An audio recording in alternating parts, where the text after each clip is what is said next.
Hey everybody, welcome to Enliven Wellness. My name is Tessa Gurley and I'm an integrative medicine practitioner in training, here to tell you about the top 4 causes of shortness of breath if you are suffering from things like CIRS, Lyme, and mold, or other chronic conditions. So first of all, thank you for being here, and please stay tuned to the end of the video because I'm going to give you a couple of little tips and tricks on how you can get your shortness of breath to feel better. So make sure you stay tuned until the end. Also, if you're interested in working with me one-on-one so that you can, start to feel more vital, email me at tgurley7@gmail.com and say I'm ready, and we will get you on your way to feeling amazingly vital and being able to recover from these chronic conditions.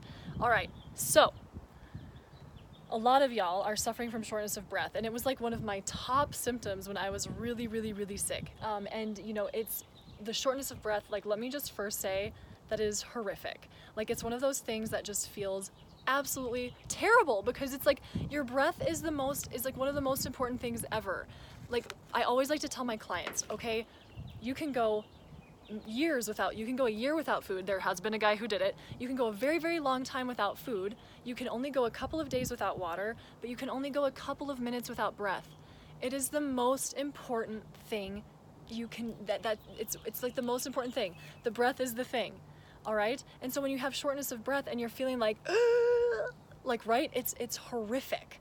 And I just know that you're suffering. Like, it's absolutely terrifying. So sorry, I know that it's terrifying, and I just have to say that a lot. But there are 4 things that I have identified as the main causes of this shortness of breath that I'd like to share with you today.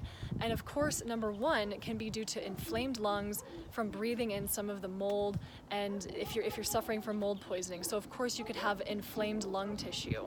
Now that's not, don't freak out over that, okay? Like, you can heal lung tissue, but that could be one of the causes, that you're having inflamed lungs due to some of the allergens, due to the mold. There could be inflammation in your lungs that could be causing the shortness of breath. That can induce asthma. Your bronchioles and your bronchi could be inflamed due to breathing in certain toxins and these biotoxins, right? So a little thing that you can do there is to get a good air purifier. One of my favorites is the IQ Air, and if you're interested, I have a promo code, so email me and let me know if you're interested in that. The IQ Air is amazing. As one of my beautiful clients, Carla, has said, it's her love of her life. So if she's watching this video, she knows. Shout out to my baby.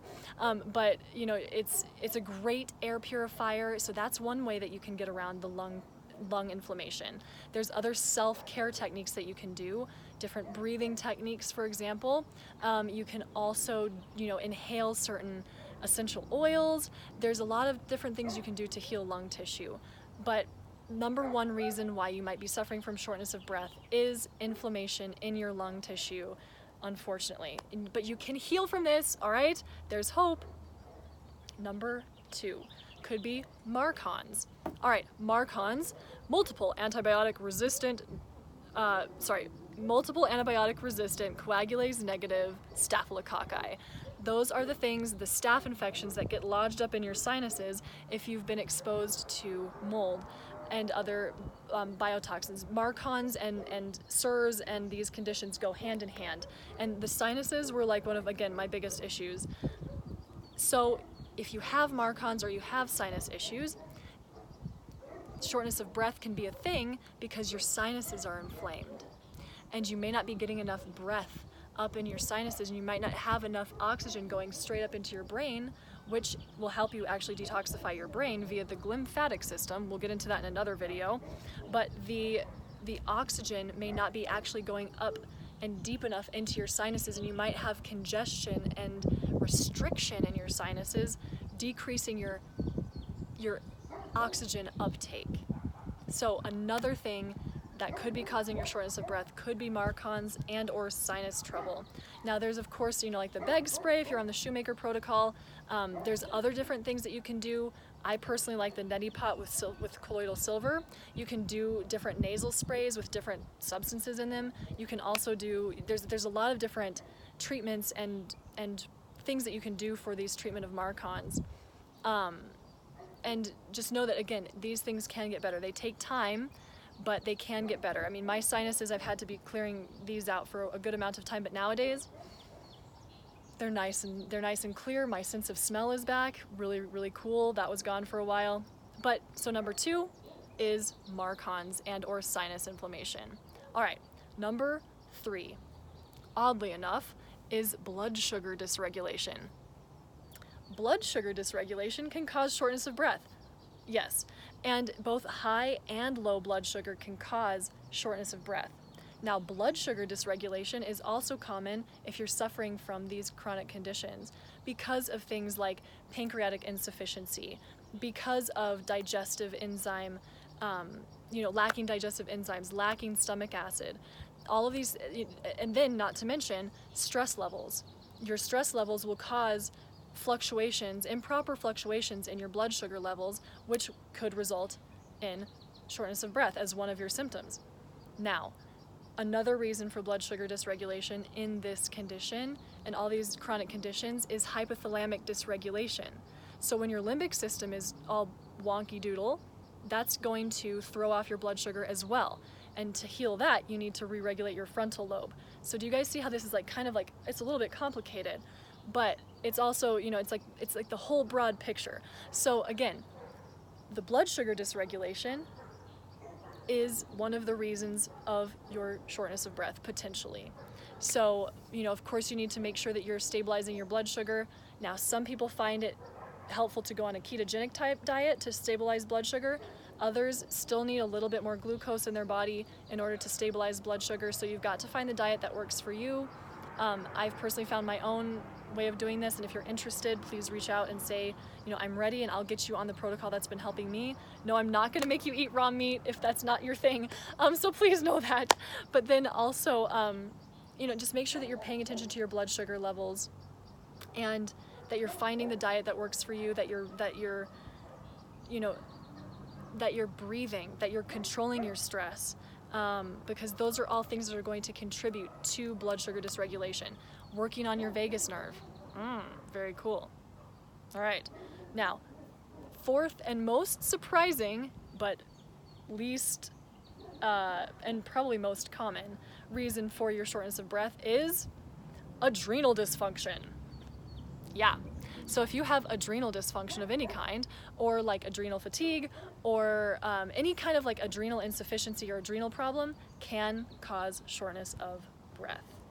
Now, how does it do this? So when you are in a stressed state, you tend to just kind of fill up like a balloon, and you forget to let it go. And that will cause a huge increase. It's going to cause a massive, massive increase in CO2 in your body, and then you're going to get highly anxious. Okay? Like if you're holding your breath too much, then you're going to have an improper ratio of carbon dioxide to oxygen, and it's not going to be flowing properly, and all of the improper ratios between carbon dioxide and oxygen will cause your body to feel like you're in a panic and that you're hyperventilating. So like if you're constantly breathing in, you're actually hyperventilating, so you're causing too much oxygen, right? And so then if you don't fully exhale, then you're actually hyperventilating, and you're causing more panic and more stress. So make sure that you are controlling your breathing. Make sure you've actually fully exhaled, and that you're not just continually breathing in. On the flip side, you can also cause anxiety. This is what I mean by you have to have a proper ratio. You can also cause anxiety if you're not inhaling enough. So sometimes when you have adrenal fatigue or adrenal problems, oddly enough, the muscles in your rib cage can atrophy, which means they're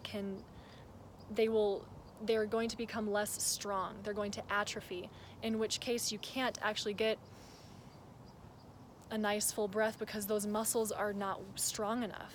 So if that's the case, then you need to actually focus on breathing in. Again, you guys, it's a balance. You need to make sure that you're breathing in enough and that you're breathing out enough.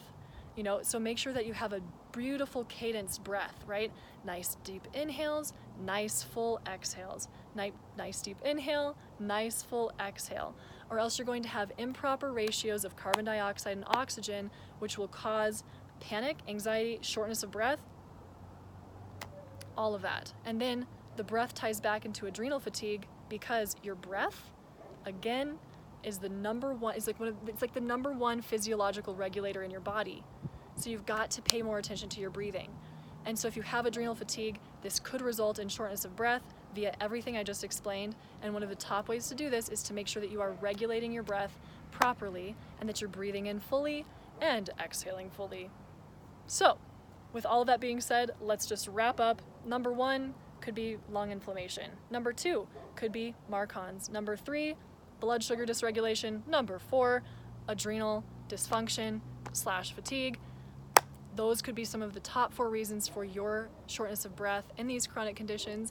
I hope you found this video helpful, and if you'd like to work together again, please reach out and say I'm ready at tgirly7@gmail.com, and also check out my website Enliven-Wellness.com. Join us for YouTube Live every Tuesday night at 8 p.m. Mountain Standard, and I go live often, and make sure you hit the subscribe button and you like and comment and share these videos. I love you all so much. Thank you for being here. Bye.